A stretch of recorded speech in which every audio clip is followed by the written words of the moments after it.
Sometimes people will include water as a major macronutrient because it is kind of vital because the body needs it in large quantities, but it doesn't contain any calories. But also alcohol is sometimes put in here as major macronutrient as well. Hello and welcome back to the How to Fitness podcast with me, Kate Lyman. And me, Michael Ujoa. Let's do it. Michael, it's you today. A deep dive from Michael. It is a deep dive for me. It's a topic that we've wanted to do for a long time, Kate, right? It's one of those that maybe isn't as sexy as some of the other topics that we've been talking about, but I think it's a really important one. And I think even if someone is coming to this episode listening who is like an experienced exerciser or kind of knows the deal about nutrition, it's still sometimes quite good to go over like those foundational points just to hammer it home. So I'm hoping that the listeners find this one like really informative, but yeah, we'll see. I think so. I feel like you and I are always surprised by our listening numbers, right? Like yeah. I will prepare an episode yes. that's like I spent 2 months on this and I like asked experts and and then it's like and then like I talked about creatine for an hour and 15 minutes and nothing else, and that's like our highest listened episode ever. So it's almost like the opportunities we have to just go deep into something that everyone kind of knows about but maybe not in depth seems to be something that people like, and I think it's fun. Yeah, I completely agree. I think it's also because it's like the foundational parts and it's not exciting, people don't talk about it as much as like meal timings or this kind of thing that you can kind of play around with it. And whereas these are just the foundational points that do make up just what we eat day to day. Like it's really important that we all know what we're doing. And I'm excited to get going with this one. Shall we jump right in? Actually, can I tell a little story that I think is like really interesting that just popped into my head? I'm really glad that you said that actually, because I've got a cup of tea and I'm like, I'm host. I can't stop and drink tea whilst I'm hosting. So yeah, you go for it. I'm going to grab my tea. Drink your tea. So we're talking about macronutrients today, and I'm thinking back to a few years ago. I did a project for a company where I did their nutrition education portion. I did scripts and videos and like gave all this information about nutrition. And basically the objective that I was given is like cover everything someone would need to know about the basics of nutrition in 40 videos. I was like, okay, it took me months, right? Because I wanted to like make sure that the education I put out was like given in a really clear, helpful way. And said company ended up scrapping half of what I gave them because I did talk about macronutrients.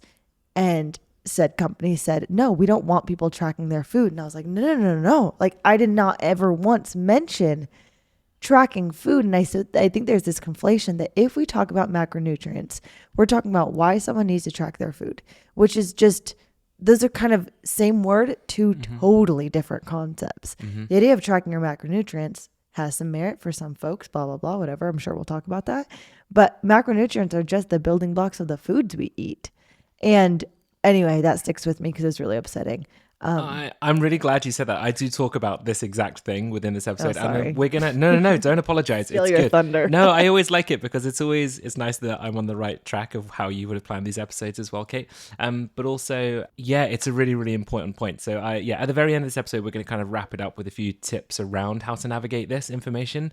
And I'm assuming your experience there, Kate, is probably going to help us to summarize things quite nicely today.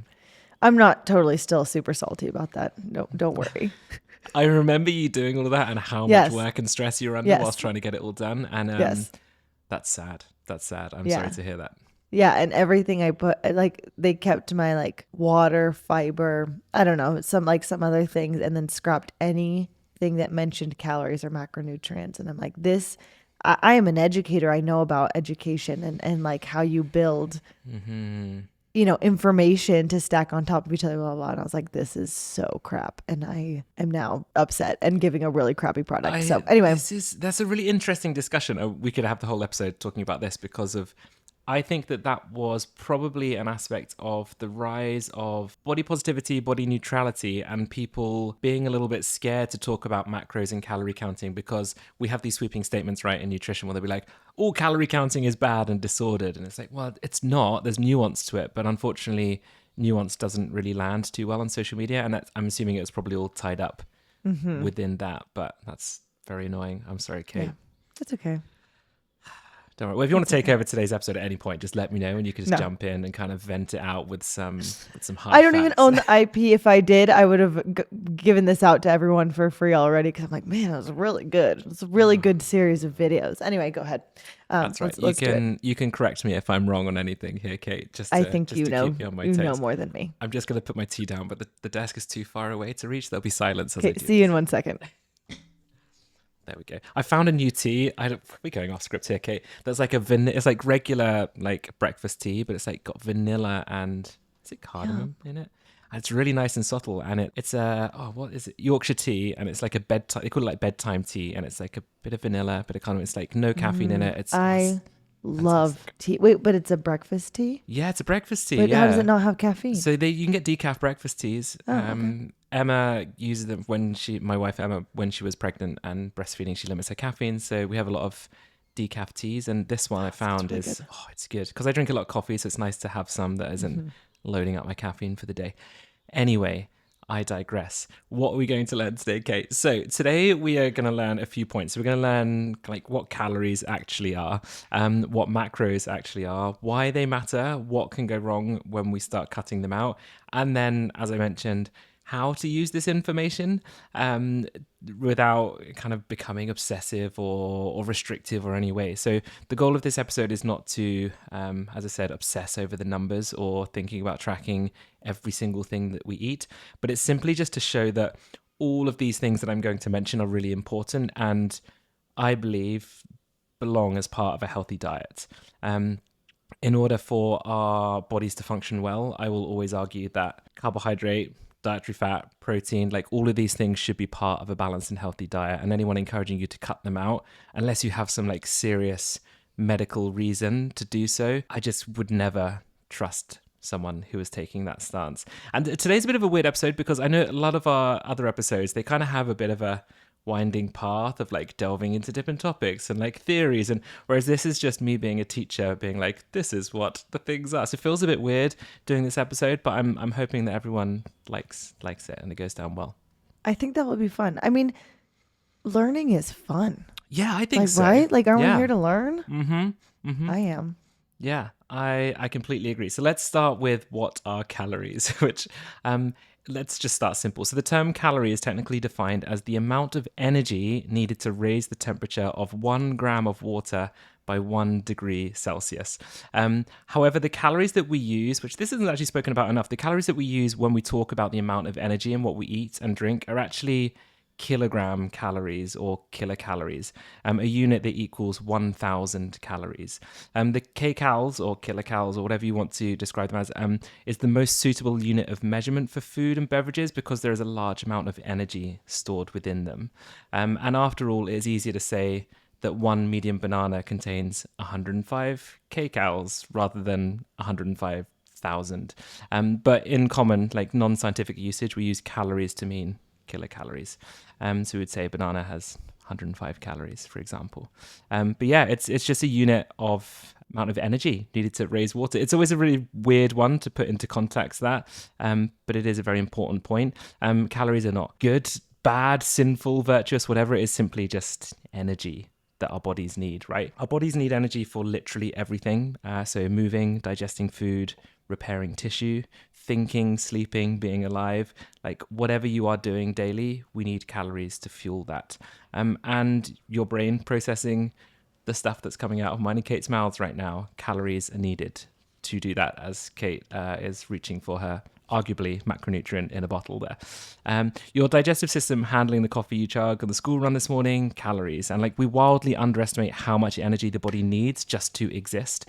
And the fitness industry has taught people to fear them, or like there's something to avoid at all costs. But the truth is that if you chronically undereat calories, your body will start down regulating everything it can to keep you alive.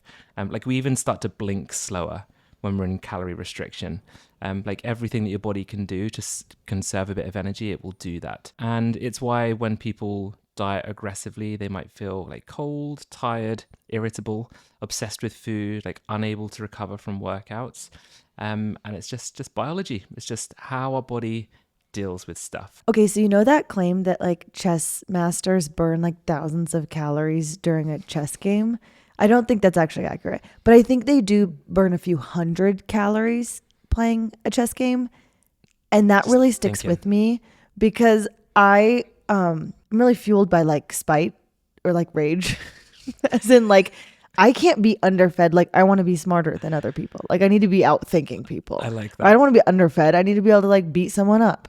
There's I like love no this. situation in which I'm probably beating someone up, by the way. But you know, like just like you're gonna feel strong and how you go about the Why is world. Kate And eating that so is well at the moment? I just want to be smarter than you. Like that's like literally want to it. be smarter than you. Anyway, I can't tell you how much I think about that. Okay. Like about I've got to eat enough so my brain can get smarter. And like I don't know if it's actually getting smarter, but like can perform at peak. Like Yeah. I got too much to do to be underfueled. I love that. You do have a lot to do, Kate. Kate is a very, very busy human being. And so in terms of like how many calories we should be eating, there are different ways to work this out without going into a lab and measuring breathing rate to see how many calories, for example. There are calculations online, for example, the Harris-Benedict formula, for example. But all of these calculations, they have a wide margin of error. So any of these readings should be taken with a large pinch of salt. And you'll regularly see people saying like, oh, 1,200 calories diets. Like this is enough for a toddler. Like the human body needs a lot of calories to sustain itself. So yeah, that's kind of a nice kind of sweeping, this is what a calorie is and we need them. So I just want to now go into each of those macronutrients that we mentioned, and we will go from there. I'm sure, Kate, when you speak to your clients, there's a lot of misconceptions around calories, and we still do get this messaging, don't we, from people that it's like some evil thing that we need to try and combat. It's really frustrating, hey? Yeah, I think this is why I'm so pro. Let's talk about this. Like, if we have this understanding that a calorie is a scary thing, we've been told to limit them, etc. Like, we don't have the knowledge and our understanding to recognize actually calories are just the food we eat. Like, period, right? Like, it is the energy that the food we eat gives us, and that is true for every living being on the planet. And when we understand that, I think some of the fear kind of dissipates. It doesn't feel like this big, scary thing. And we have less of this connotation of calories. Like when we talk about calories, we mean 1990s calorie tracking and trying to eat 1,200 calories, right? We think, okay, it's the food we're eating. And even when you mention like using the Harris-Benedict or whatever calculation you want to use to try to estimate your overall intake, like there is a huge margin of error. And sometimes the only way we can understand how much we need to be eating or should be eating is to give it a try and see what happens. Like there's no there without going in a lab and getting some extremely advanced, potentially invasive or time or money intensive way of figuring out our actual expenditure. It might just be a little trial and error, and you know that might actually also make it feel less scary too. Yeah, and I think the problem is when we start looking at food as only calories, right? Like if we're just looking at we eat calories, like we don't, we consume food. And I think that's always a really important distinction to make. If you are, I mentioned this on social media a while ago and I had a lot of really good conversations from it. But if you're following someone on social media and all they are talking about is calories, without acknowledgement of the wider context of why we eat food, the reasons we eat certain foods or whatever, then it's a serious red flag that you should look out for. So this is really important information to know because I think being educated around nutrition is really important. However, we need to put it in context with being living, healthy, functioning human beings. You know, it's Totally. it's really important. So what makes up calories, right? So macronutrients, there's three major macronutrients, arguably.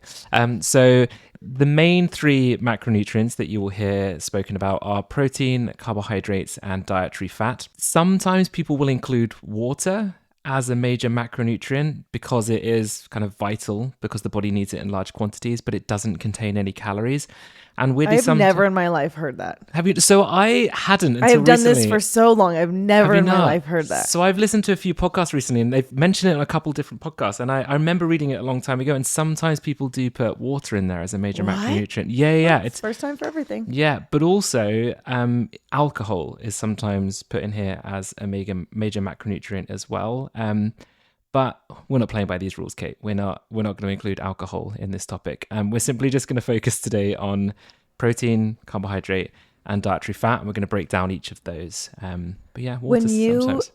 speak with your clients, do you include alcohol as a like when if you're just like giving someone a little rundown, do you say there are 3 or 4 macronutrients?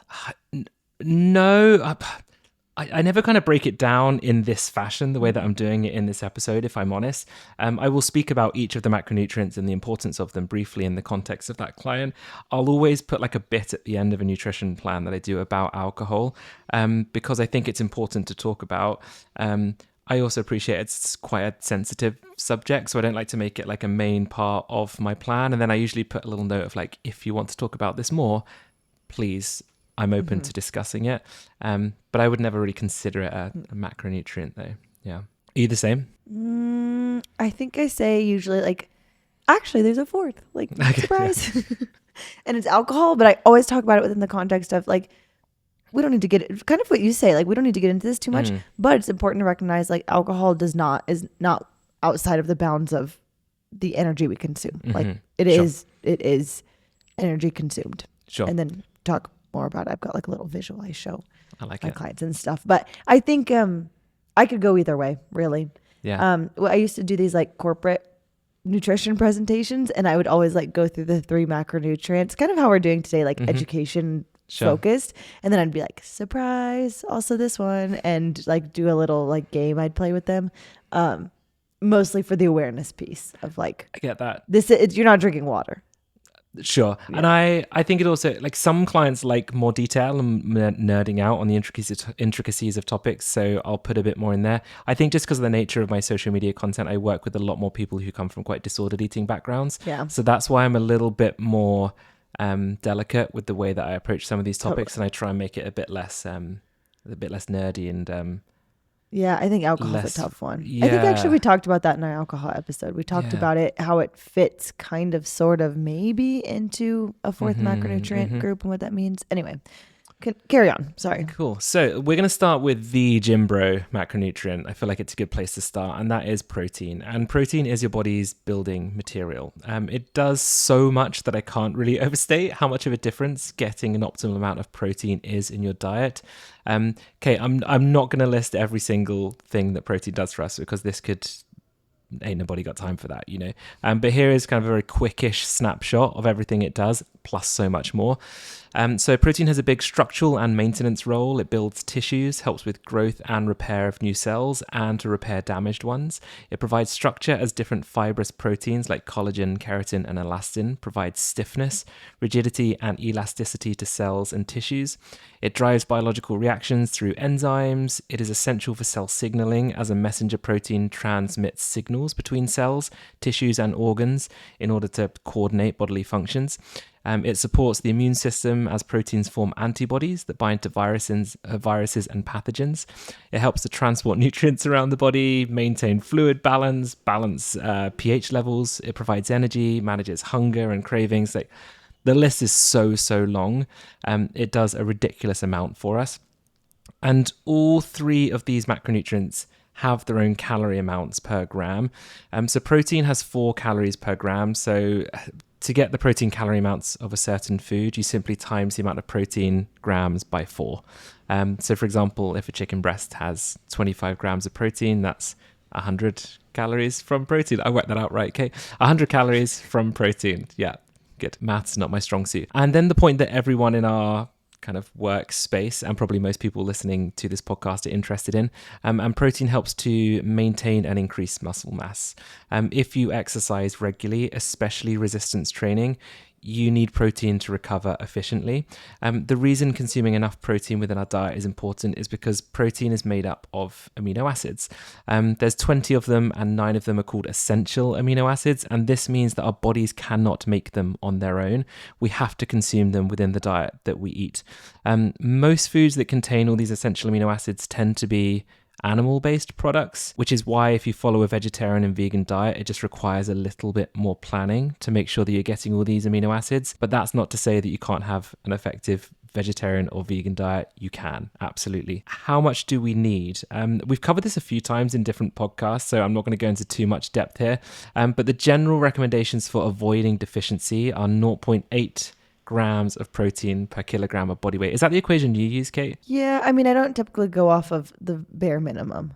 Yeah, I know. So just Yeah. in terms, I don't know, because this is in the UK, this is what's to avoid deficiency. Do they use a different equation? I know. I think that's correct. Yeah. Is it cool? Okay. But if you are exercising regularly or if you have other fitness goals, then increasing this to like 1.2 to 1.6-ish grams of protein per kilogram of body weight is the recommendations. So a few things to look out for if you think you might be under eating protein. If you don't want to track, for example, you just kind of want to go by vibe and what this might look like. If you're feeling constantly hungry, if your recovery feels really slow, if you're you've got poor strength performance, if you're losing muscle mass, or just generally feeling a bit meh, this can usually be a sign that protein intake is off. And the irony is people think the protein is just for gym bros or just for getting big. But if you are exercising and not eating enough protein, you're really going to be slowing your progress. So I really can't emphasize enough the importance of this. I get asked this quite a lot, actually, of like, oh, actually, is protein important on social media? And it's a fine balance of not like scaring people into saying, yes, please eat more protein, but also like, you could probably get away. Yeah, it is. Like you could get away with a lower protein intake. Absolutely. You might feel all right, but why not make the most of all the movement and the stuff that you're doing and just eat optimally, and you're just going to feel so much better. I think the satiety aspect of protein is also overlooked sometimes. And I don't mean like you're trying to eat as little as possible, but feel full. Satiety is like satisfaction in eating a meal and actually feeling good and full and ready to like move through the next few hours of your day. And protein really helps with that. And that's like, obviously all the other benefits exist, but just in how you feel and how you have energy throughout the day, it's so important. Yeah, it's really, really key. And then just like a very quick myth bust here, like no, in healthy people, protein is not destroying your kidneys, right? It's still something that gets thrown around on social media. It kind of refuses to die. But yeah, stop it. Stop telling people this. If you're someone out there telling people that protein's bad for your kidneys, like please stop. If you're a healthy individual, eating this within the ranges that I've mentioned there will allow you to kind of perform and feel good, hopefully. So my toddler right now, because we're trying to talk about food, all he wants to eat is Fruit Loops, by the way. He calls them Flute Loops. Flute Loops. All he wants is Flute Loops. And then they say it so cutely, and you're like, now I kind of want to give you Flute Loops. Yes, exactly. And by the way, I never gave him Flute Loops first. That was a grandparent thing. All he wants is classic Flute Loops. grandparent. So move, yes. that. So I've been talking a lot with him about like, hey, like we have to have, you know, like all these different types of foods that are good for us. And I've been talking about him with his like protein, like it's good to make you strong. And this is 2 nights ago at dinner. I was like, buddy, you need like, just take a bite of your chicken, like have a little bit. He had eaten, I don't know, Flute Loops and something else. And he took a bite of his chicken. He ate it. He sat up, he flexed at me and said, I'm stronger now. Oh, I love this. This is so good. You know, it's one of those things where you're trying not to be like, oh my gosh, that was the cutest thing I've ever seen. And also I don't want to give you a complex, but you're getting it. I love this. This is so good. I've taught, I don't know if this is a good thing. It's like every time we put on a vest, it's cold in Scotland, right? You have to wear a vest under your t-shirt. Every time I put it on, I'm saying, what do we do when we put on our vest? And he holds up both his muscles and he goes, ah, as he does it. It's one of my favorite parts of my morning every day. Is it one of those things where you're like, am I giving you a complex? Like, am I making this weird for you? Like, I guess we'll find out down the road. Yeah. If he gets to the daycare and they make him change his vest because it's got wet, they're like, why is the kid flexing in the room? Like, yeah, it's great. Yeah, so happy about it. God, I love toddlers. Yeah, they're the best. So that is protein. As with all of these topics, I'm going to put like a few research, like pieces of research and things underneath that people might enjoy for some further reading if you're a bit of a nerd and you want to delve into these. And then we're going to move on to carbohydrate. So this is probably the macronutrient that's been unfairly bullied for the last, I don't know, like 20, 30 years, I guess. And carbohydrates, often referred to as carbs, they could do with a pretty solid PR team, to be honest, at this point. Like, they've done nothing wrong. They are just out here trying to fuel us well, whilst the fitness, wellness industries are there kind of blaming them for every problem that we have.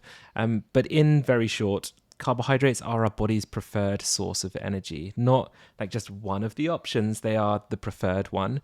Your muscles love carbs, your brain loves carbs. And as a huge bonus, side note, they are delicious. So win-win. But let's kind of unpack what carbs do, and because again, I'm not going to list every single biological function because we'll be here until tomorrow, but just a very quick snapshot. They fuel movement. Like any high intensity or even moderate intensity activity relies heavily on carbohydrate. Whether you are like lifting, running, swimming, chasing your toddler, carbs are doing the heavy lifting behind the scenes whilst you do this. And they are stored in our muscles and liver as glycogen, which is basically your body's like rechargeable battery, if you want to think of it like that. When glycogen is topped up, training will feel smoother and easier. And when glycogen is low, everything just feels a bit like you're running on empty. I'm sure everyone's probably felt that at some point when they've tried to exercise without eating something for a while before their workout. You'll hear regularly, weirdly, especially from keto advocates that conveniently have keto things to sell, that we don't need carbohydrates to exercise, especially for like endurance. And all the research continually shows that you will perform better when you are well fueled with carbohydrates. That conflation that you don't need them. Like, I don't know. Sometimes people be like, no, you do need, like, no, you can actually function without carbohydrates.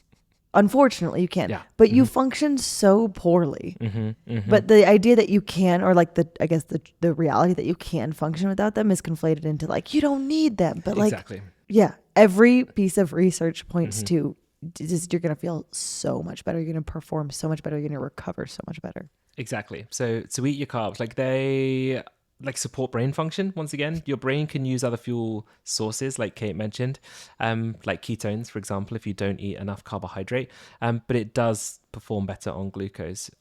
So when people drastically cut out carbs and say they feel like a bit foggy or irritable or tired or whatever, it's not their personality. I mean, it might be their personality, but it's probably low carbohydrate availability that's making them feel a little bit crap, to be blunt.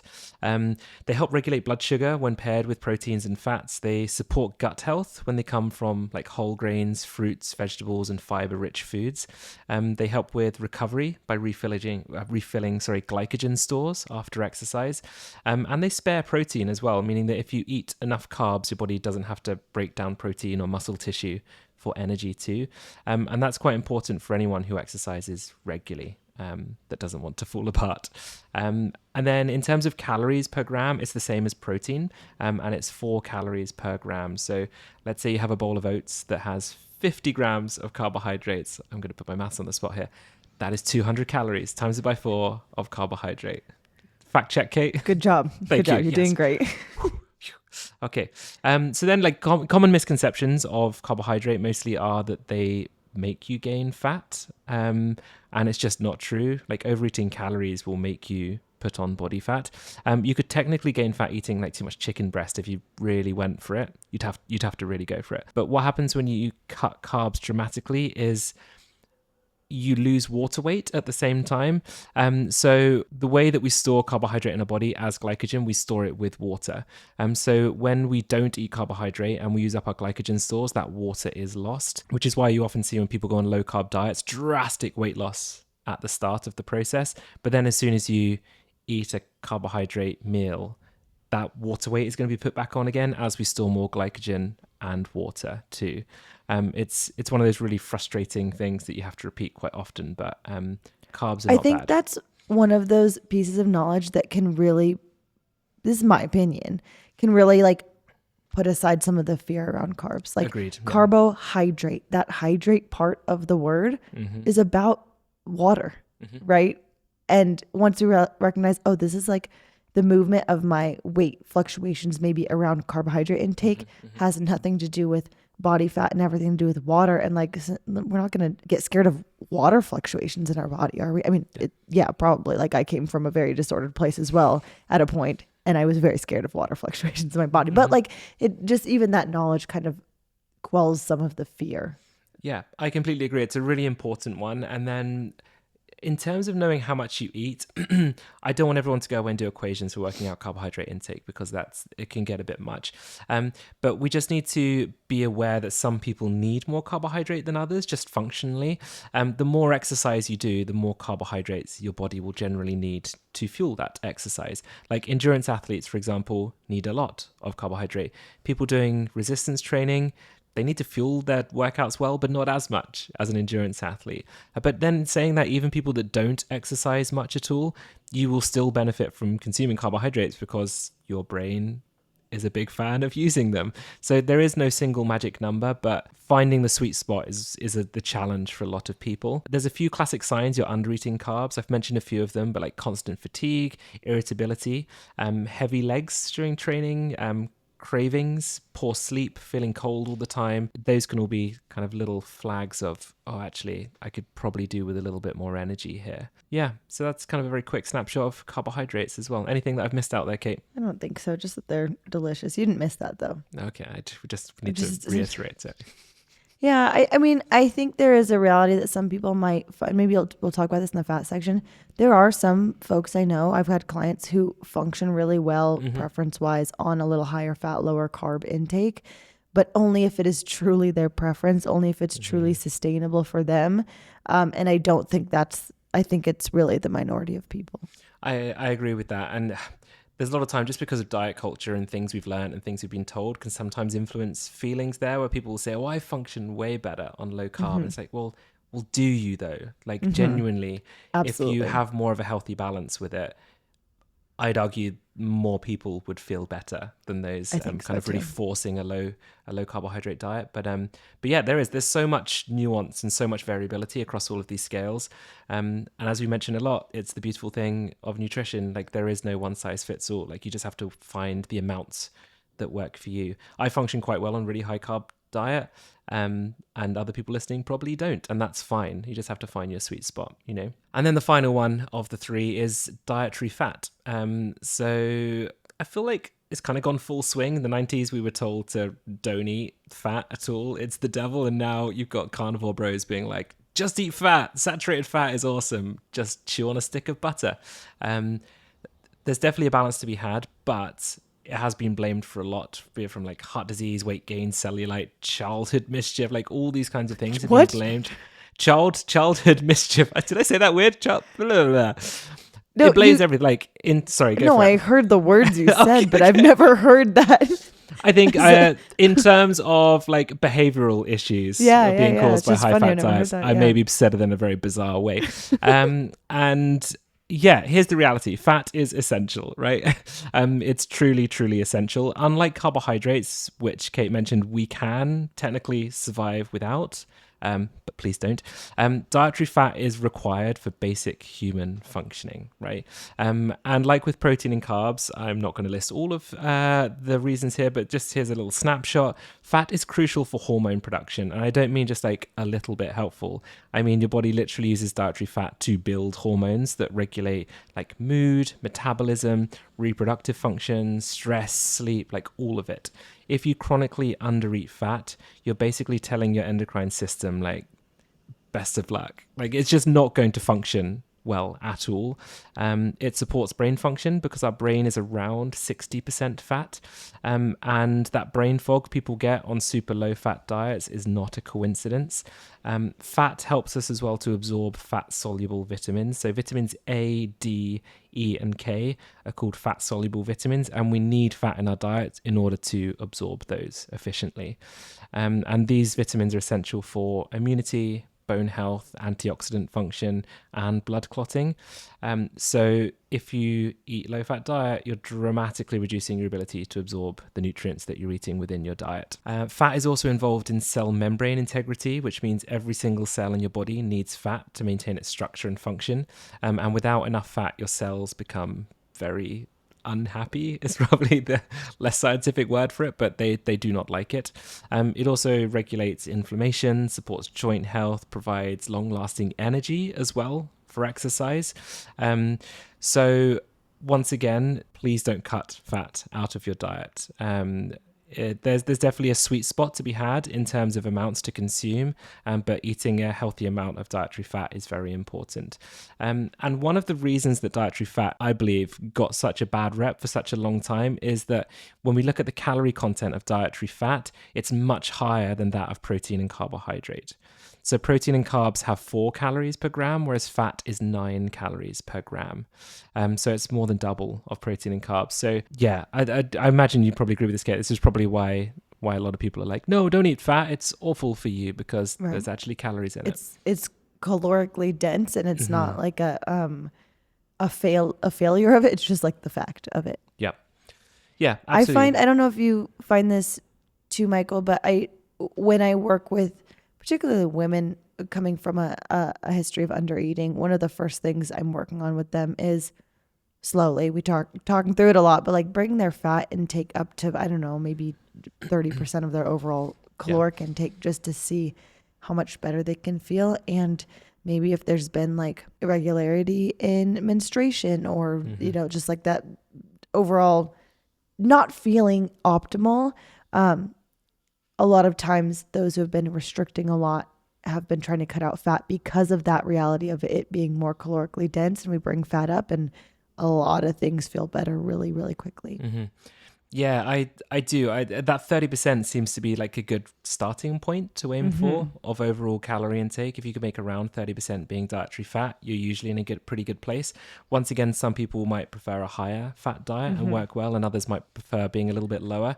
But going chronically low with dietary fat is just a recipe for disaster. I just wouldn't recommend it at all. So yeah, the low fat diets were a thing in the 90s, and we hope that they stayed a thing in the 90s. I was just trying to think. I made a note here. I was like, what other things should have stayed in the 90s? And that's all I left on my notes for this episode for fat. I'm trying to think of trends in the 90s that should have died out, Kate. Oh, those jeans with the cinch waist that kind of look like a diaper. There's a name for them, but I can't think of what the name is. I'm sorry, so that's not really helpful. But I saw them this week on online, and I was like, oh no. So they're making a comeback? Should have stayed in the 90s. Yes. Oh no. Oh gosh, I don't know the name. I'll have to look it up. I'll put it in the show notes. That's like research paper talking about dietary fat intake, a link to Kate's jeans, and then back into carbohydrate research. Not my jeans. You won't see me in these jeans.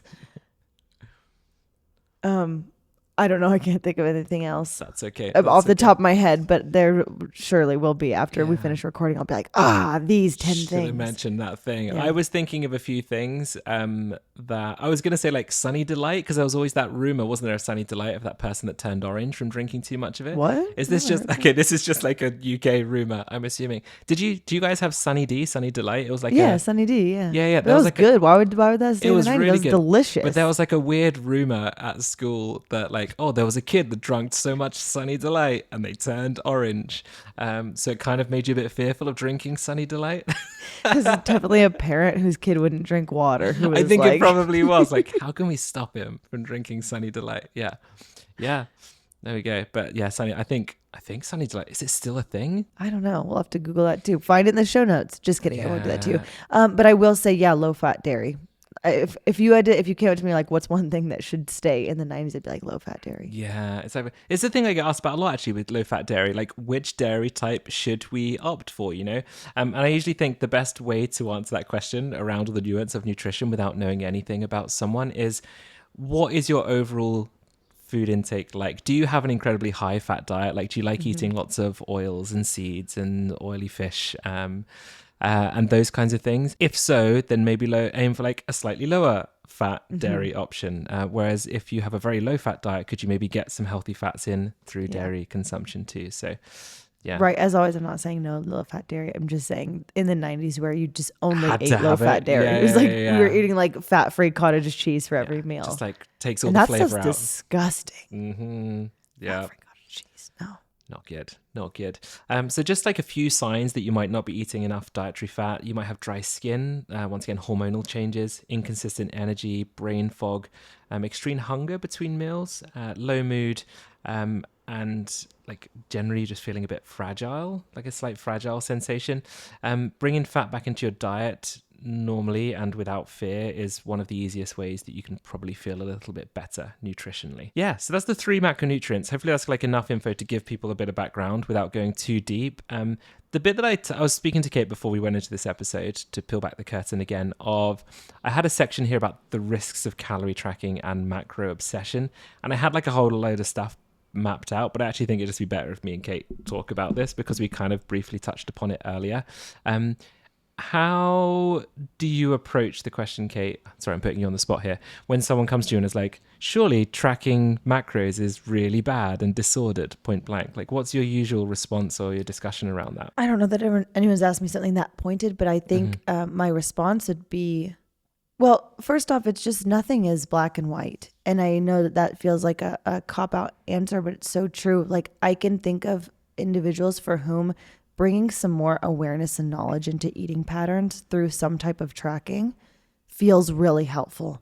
It eliminates some fear around certain food choices. It just brings more awareness and understanding of eating patterns. It helps them understand how to like shift things to be more aligned with maybe certain goals they may have. And there are others for whom it is total red flag, feels obsessive, etc. And both of those things can be true. So I would always be hesitant. I would never say everyone should track their food because that's not true. And I've seen a lot of benefit for individuals, certain ones who have tracked their food. And my take is that tracking can be a really helpful tool, but it's a temporary tool. So we can use it for a season to gain more understanding of our food choices, like I said, or gain more understanding of, oh, well, actually, I thought I was eating a lot of carbs, but I'm not. Or whatever that may be. I thought I was eating a lot of protein, but wow, I'm not even near that 1.2 gram per kilo range, right? Like just understanding. But if that's what we're using it for as a tool, it's for a season. It's not a forever thing. Yeah, I think that's the issue, isn't it? I think the large majority of people, maybe it's a bit of a sweeping statement, but I think the large majority of people that use calorie tracking use it wrong. They'll use it as a crutch, like for all of the time that they're trying to eat healthy or whatever, and they become reliant on it.